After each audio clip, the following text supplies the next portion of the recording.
Romanos capítulo 8,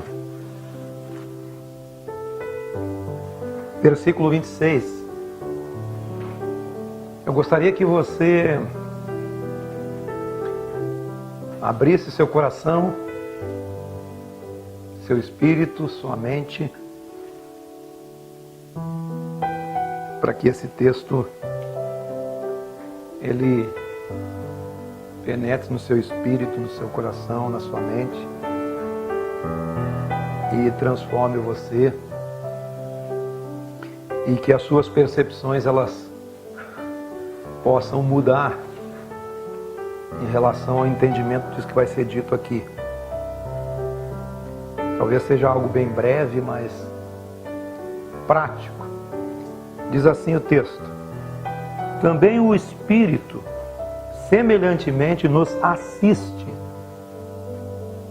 Essa palavra assistir não é de assistir, de olhar, é de um sentido de pegar junto.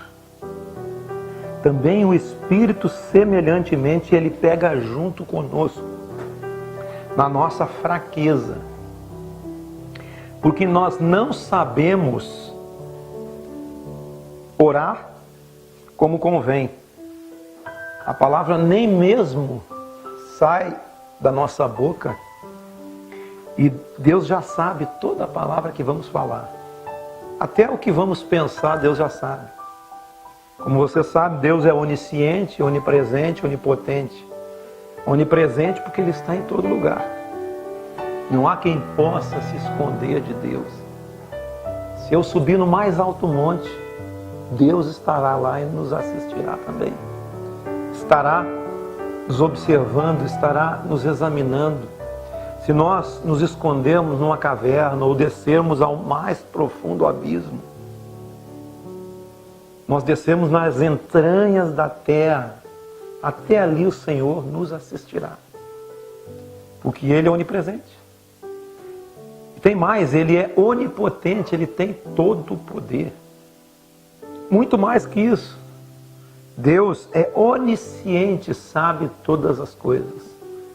Deus quer desenvolver a fé, desenvolver a sua graça, desenvolver a palavra do Evangelho. É nas nossas percepções, a partir de nós, a partir de dentro de nós. Então, ele diz assim, que nós não sabemos orar como convém. Mas, este Espírito, o mesmo Espírito intercede por nós sobremaneira, com gemidos inexprimíveis, com palavras ininteligíveis, com palavras que não se pode escrever, com palavras que não são captadas na mente humana, mas são apenas expressas pelo Espírito. E sempre nós usamos esse texto para falar a respeito da oração em outras línguas. Quando a gente fala naquela linguagem sobrenatural de oração, e quando você desenvolve essa linguagem de oração, você vai desenvolvendo o seu interior à medida que você vai se fortalecendo onde você é fraco. Existem fraquezas dentro de nós que elas nunca serão fortalecidas se não for com a ajuda do Espírito Santo. Se não for com o Espírito Santo pegando junto conosco. O Espírito Santo nos assistindo ou estando junto conosco nos detalhes. Mas o texto não termina aí. E ele diz assim, versículo 27. Aquele que sonda os corações. O que é sondar? É examinar. Aquele que examina os corações. Olha que interessante. Ele sabe qual a mente do Espírito.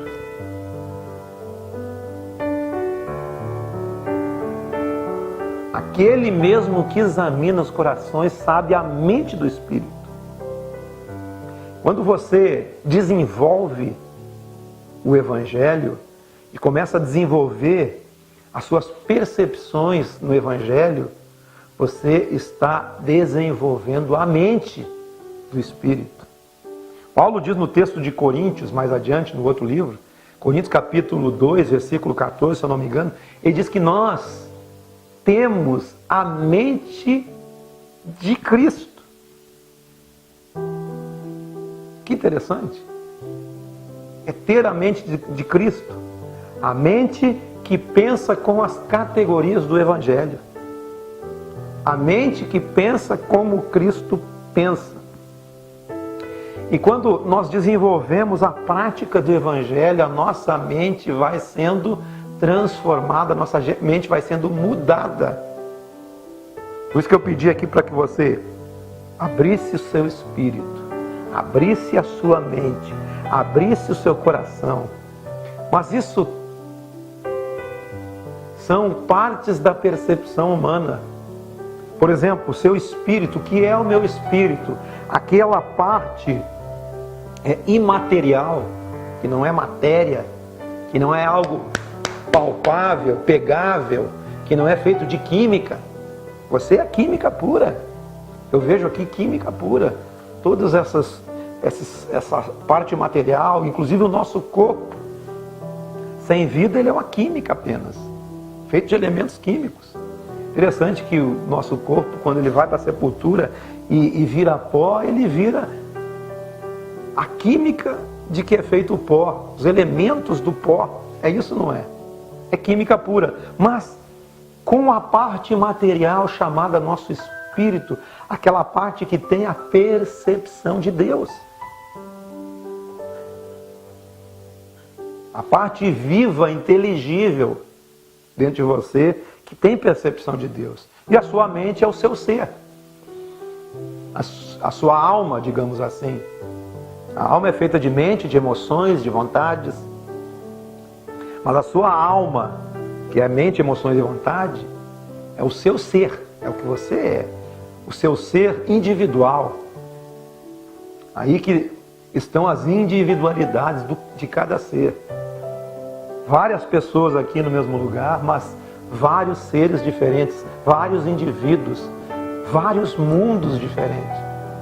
Porque a sua mente é um mundo. A minha mente é um mundo. A sua mente é um mundo. E então, espírito, agora a alma, nossa mente, nossas emoções, as nossas vontades. A nossa alma é a nossa mente, nossas emoções, nossas vontades. Isso faz parte da sua alma. São comunicações. Seu espírito, sua comunicação com o eterno, com o divino, com o imaterial. Apesar de que o seu ser inteligente, a sua alma, sua mente, suas emoções, são também comunicações, é imaterial também, é algo que quando a pessoa morre, o seu ser não está mais ali, é apenas a química, o pó da terra.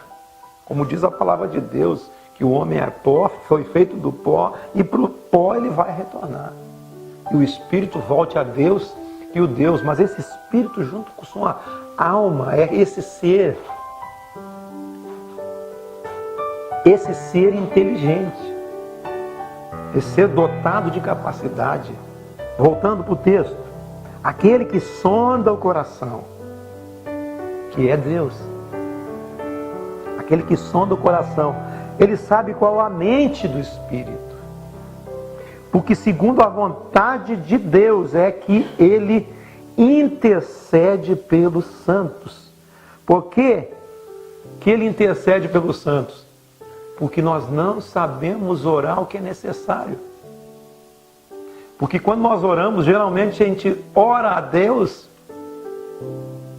através da nossa própria alma, das nossas vontades, daquele horizonte imediato, daquilo que nos cerca, das necessidades que estão próximas de nós. Quem não tem necessidade? Quem não tem medos e preocupações? Deus sondando o nosso coração, sabendo a mente do Espírito, a capacidade que o Espírito tem. Esse Espírito que eu estou falando aqui não é o Espírito humano, é o Espírito de Deus. Então aquele que sonda os corações sabe a mente do Espírito, porque é segundo a vontade de Deus que Ele intercede por nós. Versículo 28.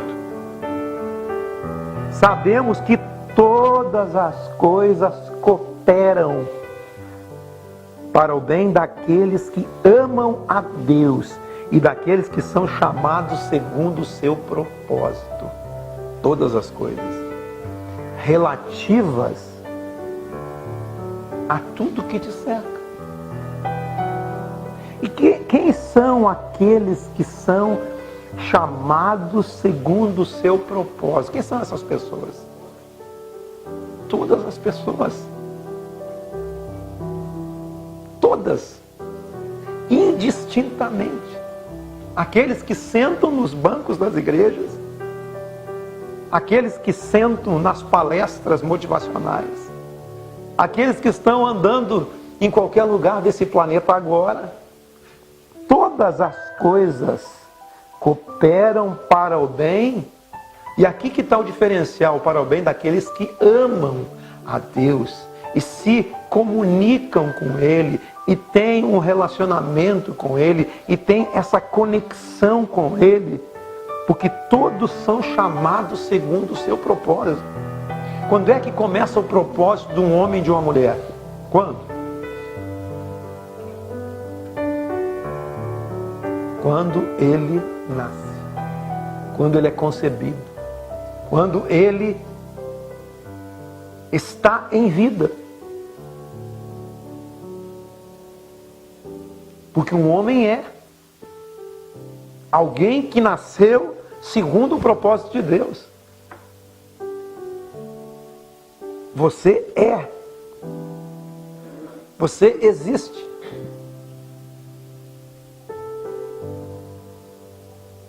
Quando você começa a perceber isso, muitas coisas vão mudar. E quando você, conforme esse texto, primeiro, conforme o texto desse versículo 28 que eu estou lendo aqui, você percebe que ao nascer você tem um propósito. Você é alguém diferenciado de qualquer outro tipo de criatura criada. Você nasceu com um propósito. Você tem uma ideia de Deus. Você é originado numa ideia de Deus.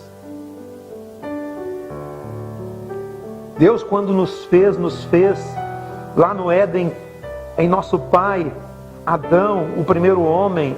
Ele nos fez a sua imagem e semelhança. E colocou dentro de nós a sua própria essência, a sua natureza, o seu espírito, a sua mente. E nesse caminhar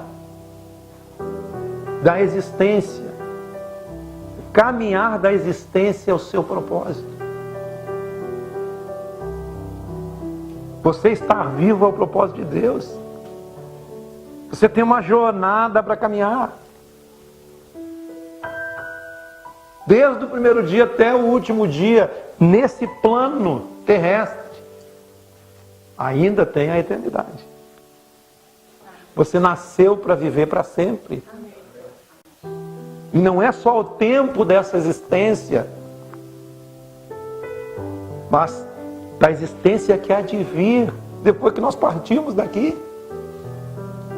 De um meio ou de outro nós vamos partir. Uns partem antes, outros partem depois. Mas quando você olha para esse texto e você consegue ter a percepção de que todas as coisas que o cercam, que fazem parte da sua vida,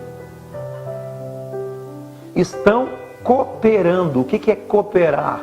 Trabalhar junto. É uma cooperação.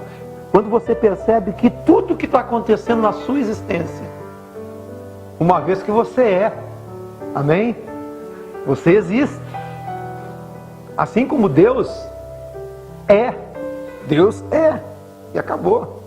Jesus disse para os fariseus: antes que Abraão existisse, eu sou. Mas também você é.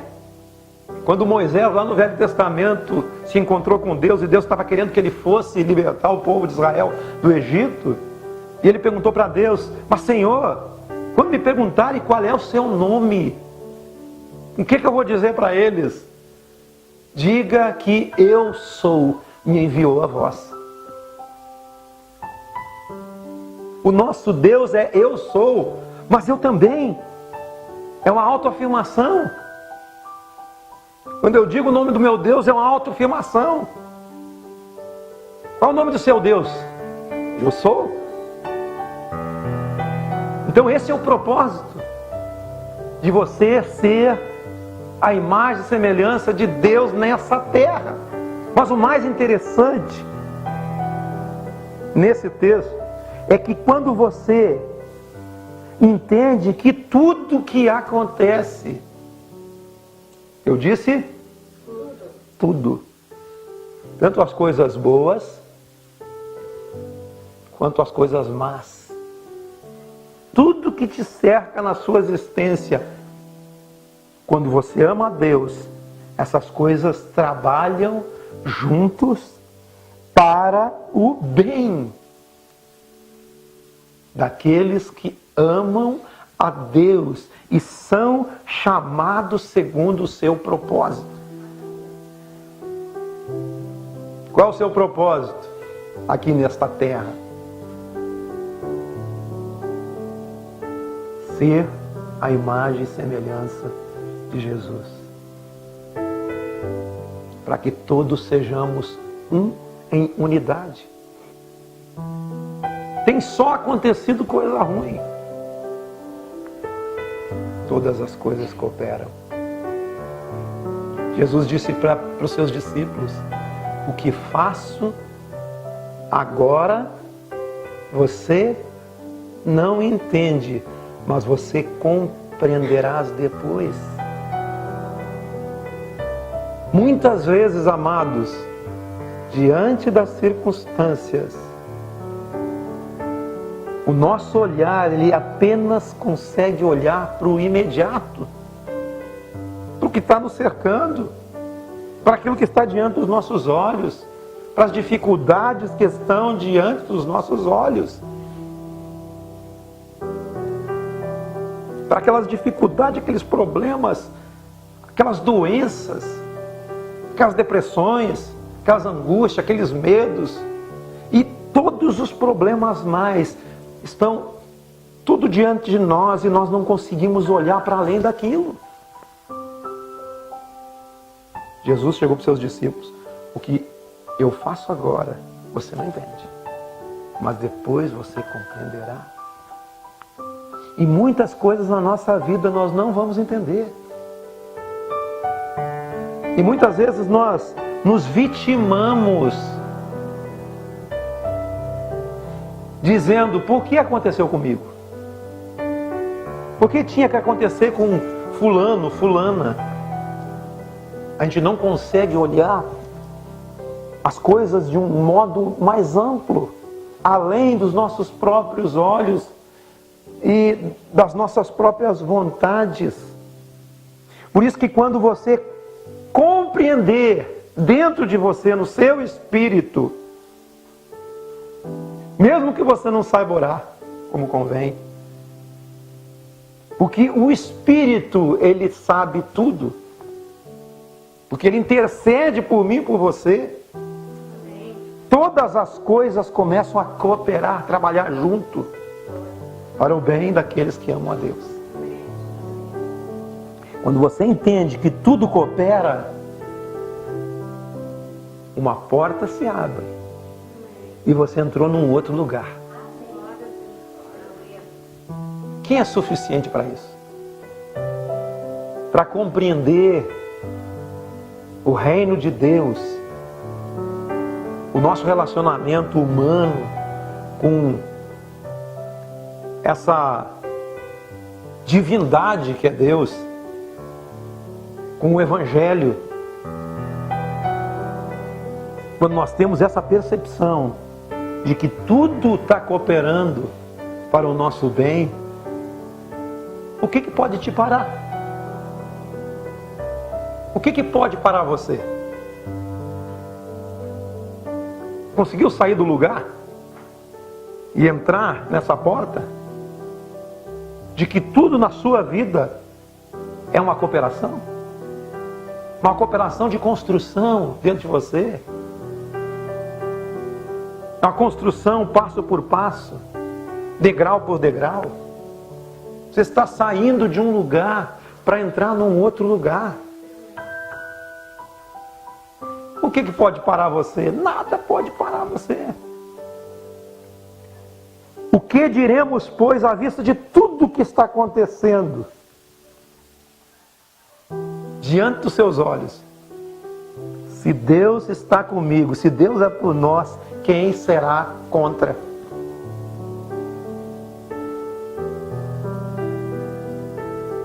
Quando você entra nesse lugar em que tudo está cooperando para o bem daqueles que amam a Deus, você entra num estado de pacificação interior.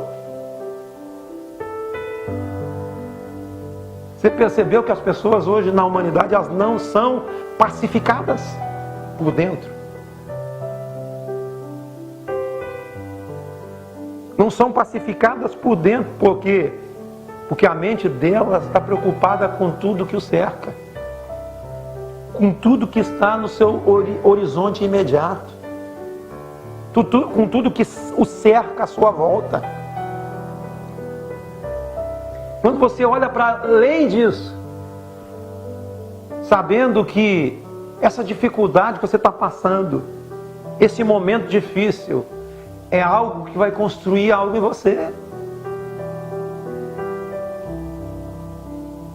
As perdas que nós tivemos que perder, nós perderemos. Mas tudo vai cooperar na construção de um espírito fortalecido, de uma alma pacificada. O Evangelho é paz, é vida e paz. O Evangelho é poder de Deus de transformação dentro do homem e da mulher. Ele tem o poder de nos pacificar. Eu sou um propósito de Deus, você é um propósito de Deus. Quando eu abro a minha mente e entendo que tudo que eu estou passando na minha existência, eu teria que passar. Você vai entrar num lugar de paz, em que qualquer coisa que vai acontecer não vai destruir você. Nada pode te deter e te destruir. Nenhuma tempestade exterior vai vir para você, encontrando paz dentro de você, que vai te tirar, te levar nessa tempestade. Uma tempestade exterior só nos derruba quando dentro de nós já é uma tempestade. Quando não há pacificação em nós, quando não há paz, quando não há tranquilidade, quando as águas turbulentas estão dentro da nossa mente, da nossa alma, as nossas emoções nos turbilhões, a nossa razão exacerbada, as nossas vontades acima do equilíbrio normal da existência. Quando algo de fora vem e se choca com isso, vira um transtorno. Quando a dificuldade vem e se choca com esse ser não pacificado por dentro, aí é um tumulto. Deus quer nos ensinar a andar em paz no meio da tempestade. Jesus estava num barco certa vez e estava dormindo, colocou ali uma mochila, um travesseiro ali, começou a dormir e de repente veio uma tempestade. E as ondas açoitavam aquele barco para lá, aquele barco para cá, e ia para lá, ia para cá. Daí a pouco os discípulos, tomados de pavor, tomados de medo, chacoalharam Jesus. Mestre, nós vamos afundar aqui, tu está dormindo aí. O que Jesus disse para ele? Homens de pouca fé. Cala-te, vento. aquieta-te, mar. E houve bonança. Certamente ele pegou o travesseirinho e voltou a dormir. Porque ele era um homem pacificado. Dentro dele havia um propósito. Jesus não veio para morrer num bar, afogado por um mar revolto. Não. Jesus veio para morrer na cruz. Um homem e uma mulher cientes do seu propósito. Ele não morre no meio da tempestade. Você não entendeu, né? Amém. Amém. Um homem ciente do seu propósito, ele não morre no meio da tempestade. Tempestade é tudo de ruim que você está passando. Todas as dificuldades que você está passando. Você não vai ser derrotado por isso. Você não vai ser derrotado por isso. Porque isso vai cooperar para o teu próprio bem. Lembra da história de Jó? Homem íntegro, reto, temente a Deus, se livrava do mal, oferecia sacrifício até pelos seus filhos, para que seus filhos, se viessem a pecar, eles já tinham oferecido um sacrifício. E foi tomado de uma desgraça na vida dele. 10 filhos morreram no mesmo dia. Todos os seus camelos, todas as suas ovelhas, todos os seus animais morreram no mesmo dia. Seus filhos morreram. Ele foi tomado por um câncer de pele que doía até seus próprios ossos. E além de tudo, sua bela mulher ainda disse, ó, amaldiçoa esse teu Deus aí e morre. Que mulher é essa? Meu Deus, misericórdia. Mas Jó foi restaurado em tudo. Ele passou por aquela experiência. Na sua integridade, para conhecer o Deus que ele servia. Então, quando você tem esse entendimento de que tudo coopera, você entra num outro lugar. Você quer entrar nesse lugar? Em de que tudo na sua vida está cooperando para que você seja pacificado e cumpra o seu projeto de vida nessa terra, que é ser a sua imagem e semelhança. Se Deus é por nós, quem será contra nós? Quem intentará acusação contra os eleitos de Deus? É Deus que os justifica. Quem os condenará? É Cristo Jesus que morreu, ou antes, quem ressuscitou, o qual está à direita de Deus e também intercede por nós. Quem nos separará do amor de Cristo? Será tribulação? Angústia? Perseguição? Fome? Nudez? Ou perigo? Ou espada? Mas em todas estas coisas, porém, somos mais que vencedores por meio daquele que nos amou. Em tudo. Nas dificuldades, na tribulação, na angústia, na perseguição, na fome, nudez, espada, perigo e tudo mais que você está passando. Em tudo isso eu sou vencedor. Amém. Embora esteja passando. Embora esteja passando por isso, eu sou vencedor. Porque tudo está cooperando para o meu bem. Tudo está trazendo um fruto de pacificação interior. Porque eu estou bem certo, que nem a morte, preste atenção, olha só. Eu estou bem certo que nem a morte, nem vida, nem anjos, nem principados, nem coisas do presente, nem as que estão por vir, nem poderes algum, nem altura, nem profundidade, nem qualquer outra criatura poderá me separar do amor de Deus que está em Cristo Jesus.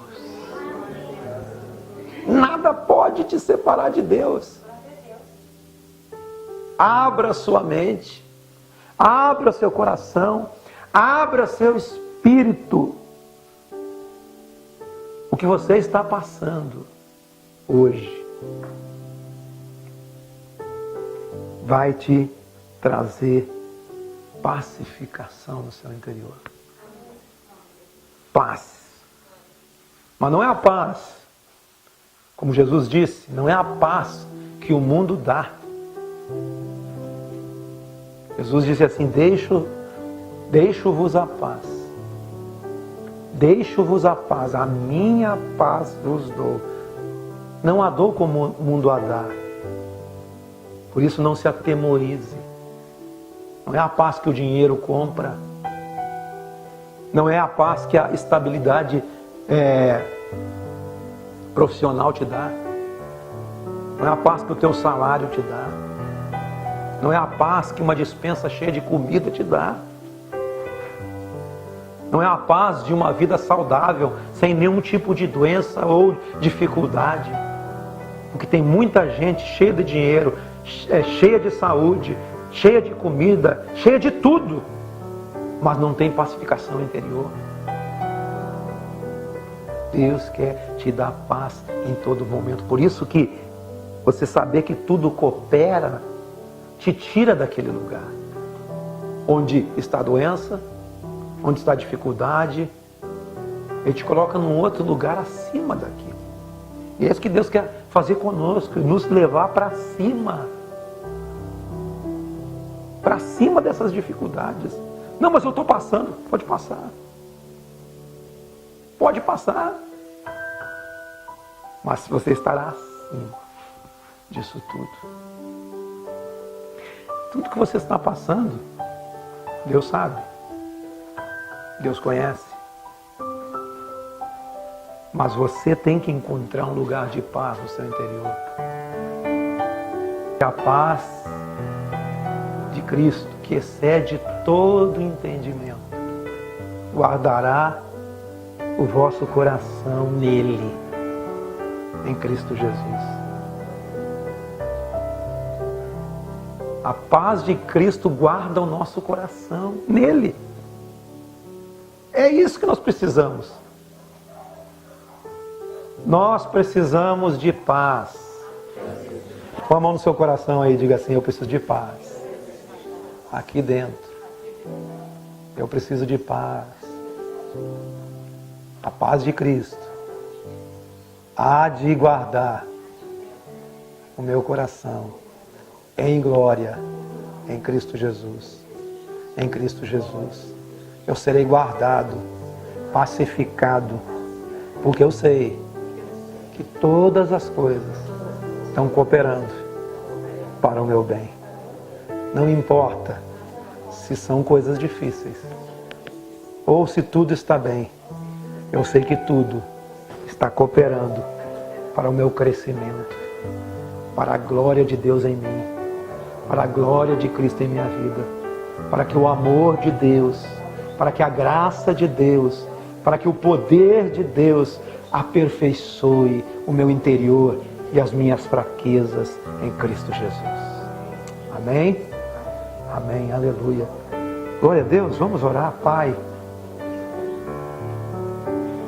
Em nome de Jesus, nós te agradecemos pela tua palavra, Senhor, pelo teu amor, pela tua graça, tua misericórdia, Pai, sobre todos nós. Nos guarda agora, Senhor. Guarda nossa mente, nossa vontade, nossas emoções em Ti, Pai. No nome de Jesus de Nazaré. Amém? Então, um abraço nos irmãos aí.